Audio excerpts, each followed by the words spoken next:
नमस्कार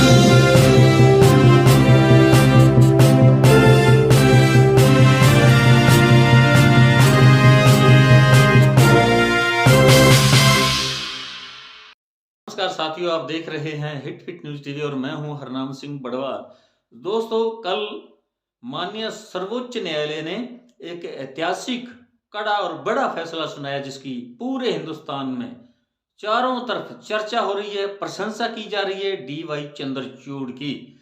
जो मुख्य चीफ जस्टिस हैं DY चंद्रचूड़, और इन्हीं चीफ जस्टिस की कुछ दिन पहले निंदा की जा रही थी और ये कहा जा रहा था कि DY चंद्रचूड़ जब नए नए आए थे तब ऐसा माना जा रहा था कि वो महाराष्ट्र से हैं और उन पर किसी भी प्रकार का मोदी प्रभाव नहीं दिखाई देगा और वो बिल्कुल न्याय करेंगे और जो गरिमा है सर्वोच्च न्यायालय की उसको फिर से पुनर्जीवित करने का काम करेंगे। क्योंकि 4 जजों ने, सुप्रीम कोर्ट के 4 जजों ने आम पब्लिक के सामने प्रेस कॉन्फ्रेंस के जरिए बताया था कि जो सुप्रीम कोर्ट है वो भी कहीं ना कहीं राजनीतिक दबाव में है और इसलिए उन्होंने कहा कि जो देश का संविधान है वो खतरे में है। इसलिए जो कल जो निर्णय आया है उसकी सभी तरफ पूरे हिंदुस्तान में भूरी भूरी प्रशंसा की जा रही है। तो साथियों, अब मैं बताना चाहूंगा कि वो आखिर ऐसा कौन सा मसला है, कौन सा मुद्दा है जिस पर उन्होंने ऐसा निर्णय दिया और उनकी यानी सर्वोच्च न्यायालय की पूरे हिंदुस्तान के अंदर प्रशंसा की जा रही है। तो साथियों, आपको मालूम होगा 2017 के अंदर भाजपा एक मनी बिल लेकर आई थी पार्लियामेंट में, और क्योंकि बहुमत की सरकार है और उसका पास होना स्वाभाविक था, बिल पास हो गया। लेकिन ये एक ऐसा अच्छा सुंदर टिकाऊ तरीका था, एक हथियार था भाजपा के पास, और उसमें ऐसी व्यवस्था की गई, ऐसा प्रावधान था कि जो भी राजनीतिक दलों को चंदा पार्टियां देंगी, पार्टियां क्या कंपनियां देंगी, उसका कोई खुलासा नहीं किया जाएगा, वो गुप्त बात रखी जाएगी। तो इस चीज को लेकर भाजपा के अलावा अन्य पार्टियां उस वक्त तो चुप रही और इसके अलावा वो कुछ कर भी नहीं सकती थी, क्योंकि पार्लियामेंट के अंदर, लोकसभा के अंदर भाजपा का बहुमत है और इस नियम को, मनी बिल को पास करवाना उसके लिए बहुत आसान था और उन्होंने करवा लिया। और बेबस थी दूसरी पार्टियां, सबसे बड़ा जो विपक्षी दल है कांग्रेस है, तो वो भी बेबस था, कुछ नहीं कर सकता था, कुछ कर भी नहीं पाया और ये मनी बिल पास हो गया।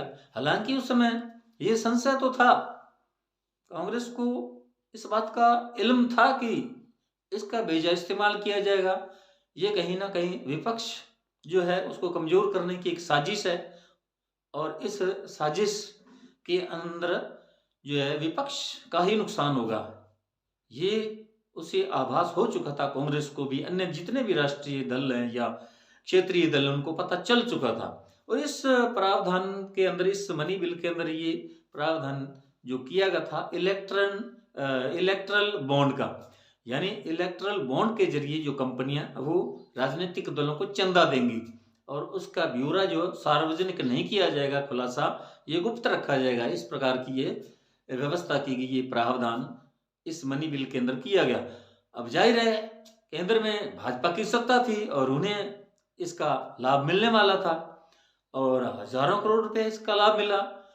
2017 के बाद आज तक बताया जा रहा है अनुमानित 6,500 करोड़ रुपए भाजपा को मिले, जिसका कहीं भी किसी को नहीं मालूम। और इसमें केवल भाजपा को ही पता होता था कि कंपनियां जो हैं विपक्षी दलों को कितना चंदा दे रही हैं, कितने इलेक्ट्रल बॉन्ड खरीदे गए कंपनियों द्वारा। तो इस प्रकार जो है विपक्ष बिल्कुल कमजोर हो गया और भाजपा ने इन 6,500 करोड़ रुपए के पूरे भारत के अंदर अपने भाजपा कार्यालयों को जाल बिछा दिया और हजारों करोड़ रुपए दूसरी विपक्षी दलों के दिग्गज नेताओं को खरीद फरोख्त में इस पैसे का इस्तेमाल हुआ। महाराष्ट्र में सरकार गिराएगी, वो भी खरीद फरोख्त के जरिए। मध्य प्रदेश में कमलनाथ की सरकार गिराएगी, वो भी इसी पैसे के बल पर, क्योंकि पैसा ही ऐसी चीज है जिसके द्वारा बड़े से बड़े दिग्गज नेताओं, ईमानदार जो लोग नेतागण हैं, उनको उनका जो ईमान कैसे खरीदा जाएगा, वो सब पैसे से संभव था। और भाजपा ने इसी मनी बिल के जरिए भाजपा को बहुत बड़ा, विश्व के एक बड़ा, पूरी दुनिया का सबसे बड़ा राजनीतिक दल स्थापित कर दिया। और अब जब 2 सालों से इस मनी बिल के विरुद्ध याचिकाएं सर्वोच्च न्यायालय में विचाराधीन थी और इंतजार करते करते आखिर लंबी बहस और लंबे इंतजार के बाद कल कपिल सिब्बल, प्रशांत भूषण एवं अन्य कई जो अधिवक्ता थे, वकील साहिबान थे, उनके प्रयास रंग लाए और माननीय उच्च न्यायालय ने फैसला सुनाया कि ये जो इलेक्ट्रल बॉन्ड है और मनी बिल है, ये रद्द किया जाता है। ये जो भी पैसा कंपनियां राजनीतिक दलों को चंदे के रूप में देंगी, इलेक्ट्रल बॉन्ड खरीदेंगी, ये सब जो है रिजर्व बैंक चुनाव आयोग को देगा।